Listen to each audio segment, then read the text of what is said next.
lady, won't you? No! I'm back. I do everything around here. I work 4 different jobs. I'm here in the kitchen. Hi, Cindy. How are you?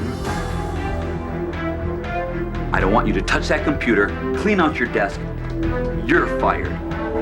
In the normal course of our personal and business affairs, disputes are inevitable. Traditional litigation can be expensive, time-consuming, and extremely stressful to everyone involved. There are other options.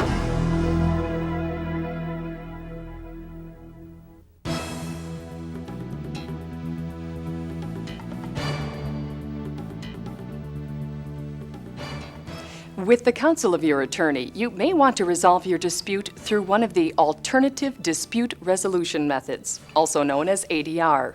But before you do that, you need to know what those alternatives are and how they work.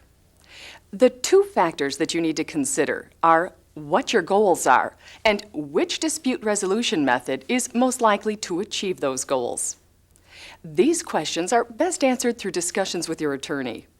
This video will give you an understanding of the various methods of ADR and their differences, explain the advantages and any disadvantages, clarify the different roles you and your attorney play in each of the methods, and help you understand what mediation is and what a mediator does, as well as what arbitration is and what an arbitrator does.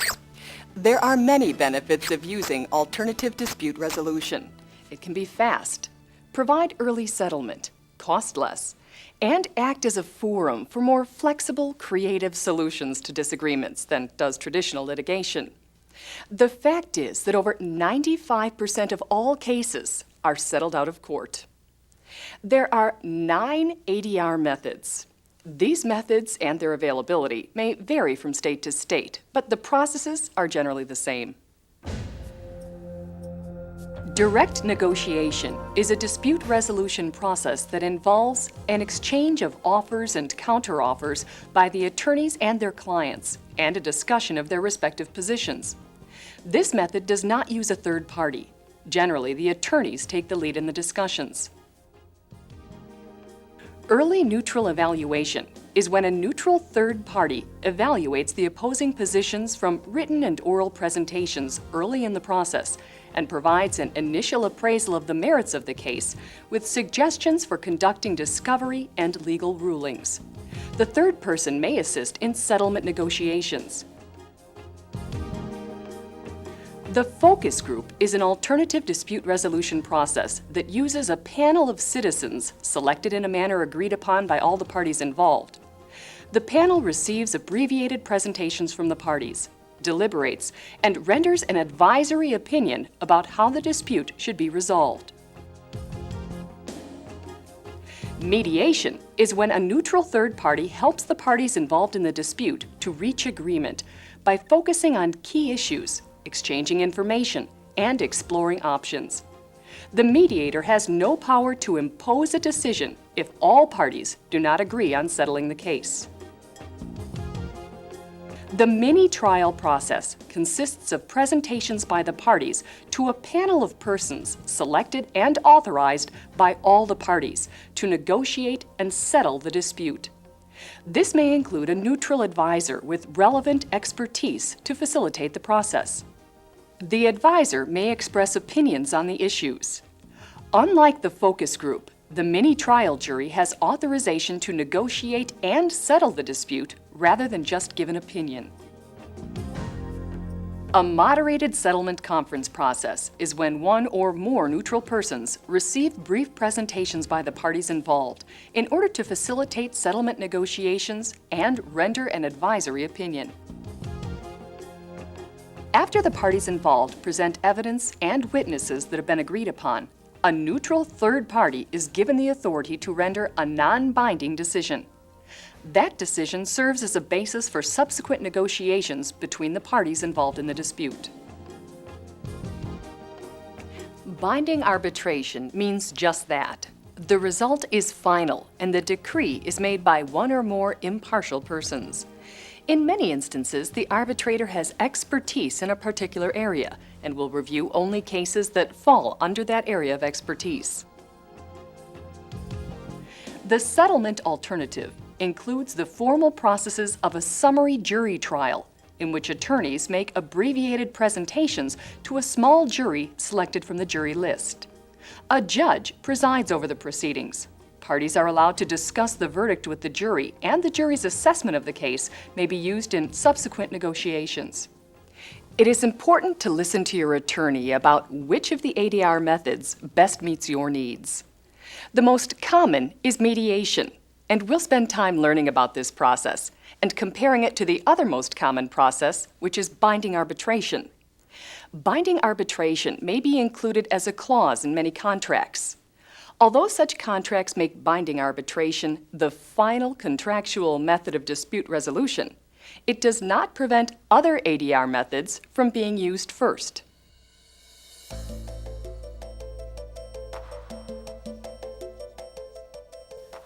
Remember, mediation is the process where the parties discuss their dispute with the aid of a neutral third party. The role of the mediator is to help them address issues, needs, and settlement options.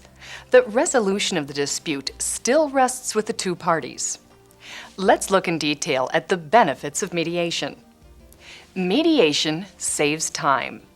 Civil cases can take from 2 to 5 years to get to court. On the other hand, mediation is typically scheduled in just a few weeks, with most cases settled in a single session.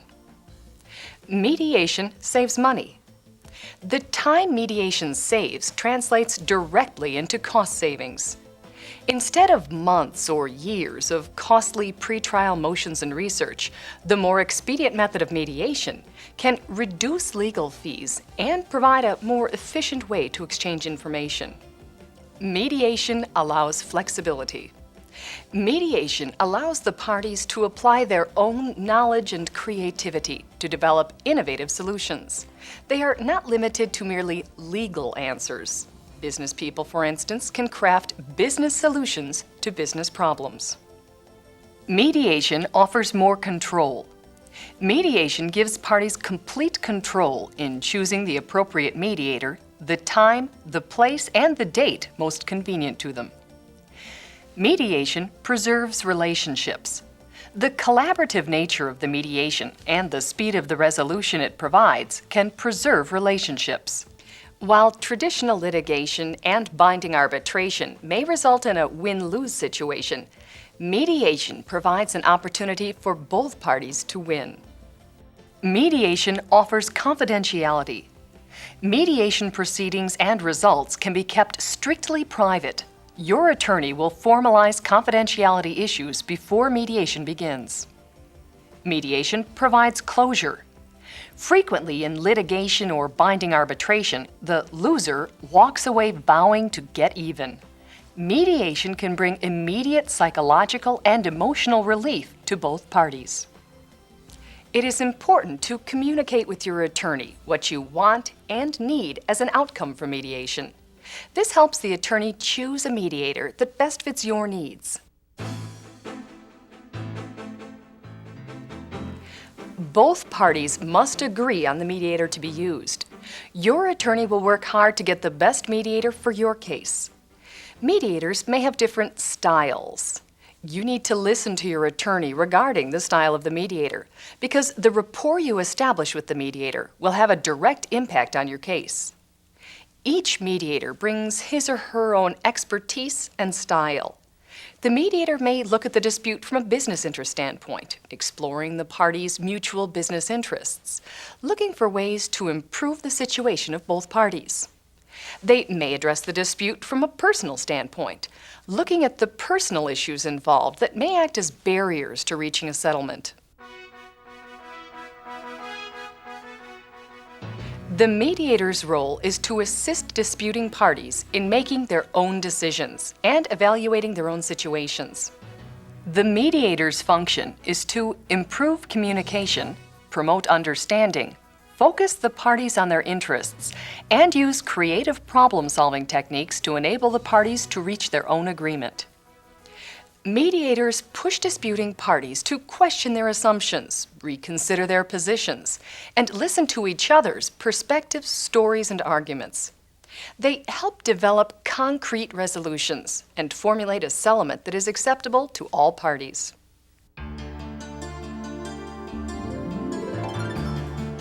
Trusting your attorney to direct your role in the process of mediation is very important. When you enter the process of mediation, you're working together with the opposing party to come to a resolution. The process, to a certain degree, is cooperative. It's important to listen to your attorney on what and what not to volunteer during the sessions. Most mediations consist of one or more relatively informal sessions conducted at the mediator's office or a mutually agreed upon site. A session may last a couple of hours or a full day. A session usually consists of a series of joint meetings, and typically there are no witnesses called and no court reporter present. The mediation will usually begin in joint session with all parties. The mediator may make opening remarks about the mediation process and the procedures that will be followed. Next, each side will make an opening statement in which it summarizes the facts and, when appropriate, the law pertaining to the case. It is here you may be called upon to make a statement. A clean and neat appearance is important. You need to create empathy by telling what happened and the pain it has caused you and others. Show sincerity. Take your time. Remain calm. Demonstrate cooperation. Answer questions honestly. Address everyone, not only the mediator, and maintain good eye contact. Remember that the other party is seeing how effective and empathetic a witness you might be, and that their impression of you will have an impact on how willing they are to settle the dispute. You are no longer just the opposing party. You are now a real person to them. The power of that should not be underestimated. After the opening joint session, the mediator often wants to meet with each side privately in what is called a confidential caucus. At the close of each caucus, you and your attorney will carefully review with the mediator what information should remain confidential and what can be revealed by the mediator to the other side. It is also important to remember that if the mediator is spending more time with one party than the other, it is not an indication that the mediator favors that party. Rather, the issues with that party may simply take more time to analyze. The key and most challenging part of mediation comes next, the problem-solving stage. The effort by the mediator and parties to formulate a resolution of the dispute may take place in caucuses, joint sessions, or both. Bargaining is virtually inevitable. It is important to listen to your attorney, especially when it comes to what you're willing to put on the table as a settlement. It's the time for you and your attorney to be creative in finding a resolution that satisfies the interests of both you and the other party. The agreement will be in writing and signed by all parties. Your attorney will make sure the written agreement matches what was verbally agreed upon. Do not sign the agreement until he or she gives you permission to sign. Now that you have an understanding of mediation, let's look at the more formal process of binding arbitration.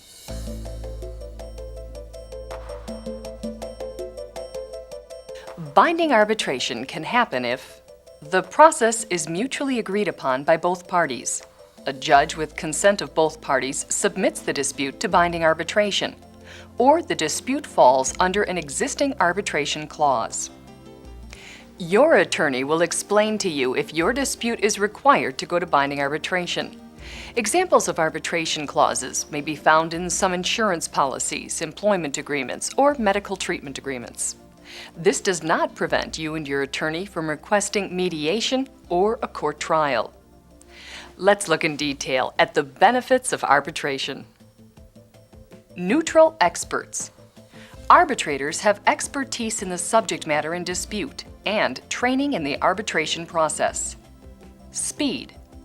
There is no docket or backlog in arbitration. Hearings are scheduled as soon as the parties and the arbitrator have dates available. Cost savings. With limited discovery, informal hearings, and the expedited process, the parties save legal fees and transactional costs. Confidentiality. Arbitration is a private process. There is generally no public record of the proceedings. Your attorney will ensure confidentiality before arbitration begins. Limited discovery. Extensive litigation-like discovery is not associated with arbitration. Necessary document exchanges will take place as directed by the arbitrator. The qualities of the mediator and arbitrator are quite similar.